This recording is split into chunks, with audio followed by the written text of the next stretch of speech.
This video is about the disassembly of motorcycle spoked rims for the purpose of powder coating, specifically for the Kawasaki Drifter 1500. The removal of the wheels were covered in my first video. Even though this is specifically about the Kawasaki Drifter 1500, a lot of the video would apply to just about any spoked motorcycle wheels. We removed our cap screws using a 6mm Allen wrench, and now the rotor is ready to come off. And the next thing that had to come out was this spacer that was sitting right here.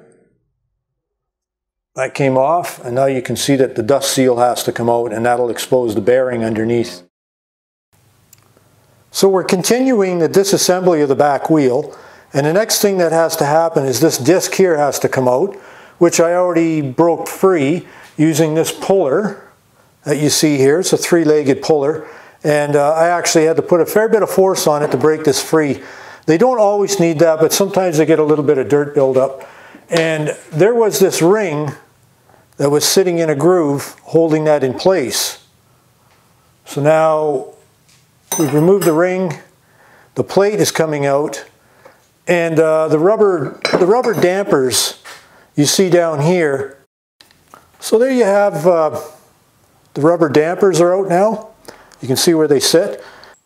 This is the tool I use to remove the bearings out of the hubs, and it's a 3/4 inch anchor bolt, concrete anchor bolt, and it expands when you tighten it up on the nut, and it worked quite well. I think it was about $3 or $4. And the idea is to tighten it up and then go in from the other side with a drift, and you got something to hammer against. Because the problem is there's a sleeve in between the bearings right here.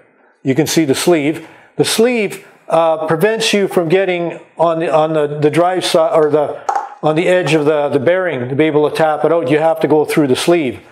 So the only real way I was able to do that was to heat it up and use a brass punch to knock it out. Now we're starting on our front wheel, and we got the rotor side down. This piece here is a piece right here. That's where your speedometer cable goes in. You just have to lift that up and slide it out. And we'll put that away in the box. And then the next thing that has to come out is there's a snap ring in there. So using our snap ring pliers, we removed the snap ring. You can see it's sitting on top now. And our spacer's coming out. And you can see the bearing right underneath. We're going to flip the wheel over, and we're going to start working on the other side. And now on this side, this spacer here,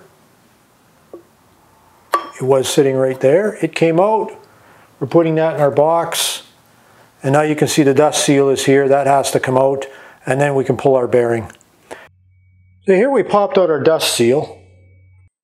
You can see now that we've removed our cap screws, taking them out, and the rotor is coming off, and now we're down to the hub. Next thing to be done is to pull the bearings, one on either side. So once again, we used our handy dandy anchor tool one more time to pull the bearings. Now we have our bearings out of our wheels, front and back. We have a decision to make. Are we going to powder coat this rim with the spokes on it, or take the spokes out? And that's going to require some thought. There's obvious advantages to doing it both ways. Leaving the spokes in, it's going to be a whole lot easier. And taking the spokes out, it will look nicer, and it probably will last longer. We've taken our tire off our rims, and we're preparing to remove our spokes. But before we do, one of the things we need to do is we need to measure the offset. And that's between the hub and the edge of the rim. And that measurement, we use a straight edge, like this one, and we place it on top, and we see the distance. We'll measure the distance from the edge of the hub to the edge of the rim. So we can see here on this side, this is the back wheel, by the way. You can see that there is no gap between, they're perfectly aligned on this side. But if we turn it over, put it on the other side, you can see on this side there is quite a bit.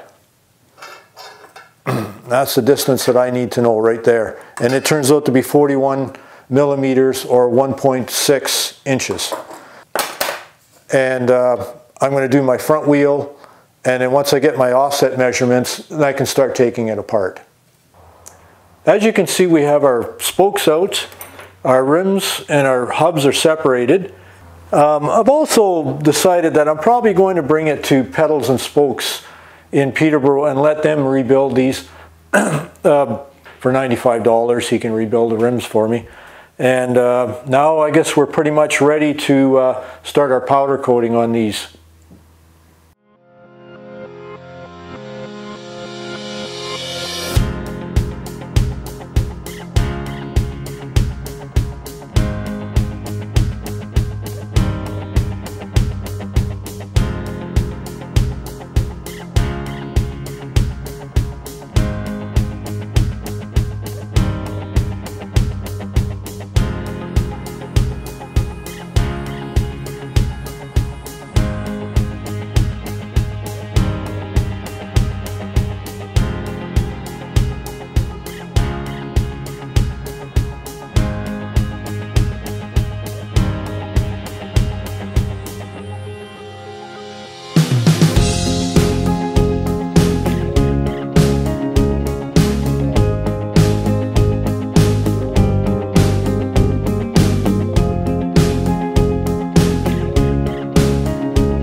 As you can see, we decided to go with two different colors, a candy apple red for the rims and a glossy black for the hubs.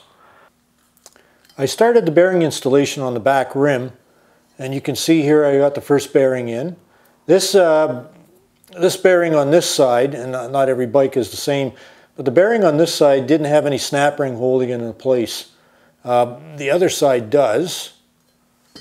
And you can see right here, there's a groove right around in here, so that's important to remember. The next thing that has to go in before the next bearing goes in, the spacer goes in between the bearings, and you can see it sits right down where the inner race is, and the idea is that it keeps the bearings steady. So now with the spacer in place, we're ready to put in our second bearing. Now I'm going to use my socket, and it just contacts the outer edge of the bearing.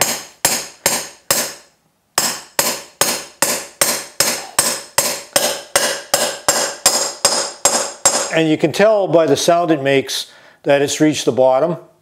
It's bottomed out, and you can see the groove is there, and we're ready to put our snap ring in.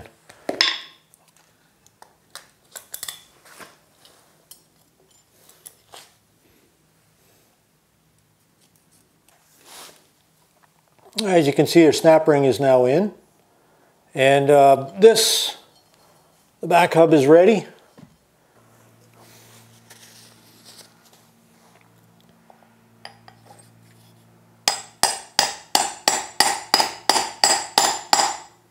Bearing is installed, snap ring is in place, the bearing inner race turns, and it's good to go. And now we're pretty much at the stage where we're ready to bring our spokes and our hubs and our rims in to be relaced. We just got our rims back from Pedals and Spokes in Peterborough, Ontario. They did a fine job relacing these wheels. And now it's time to go buy some rubber for these.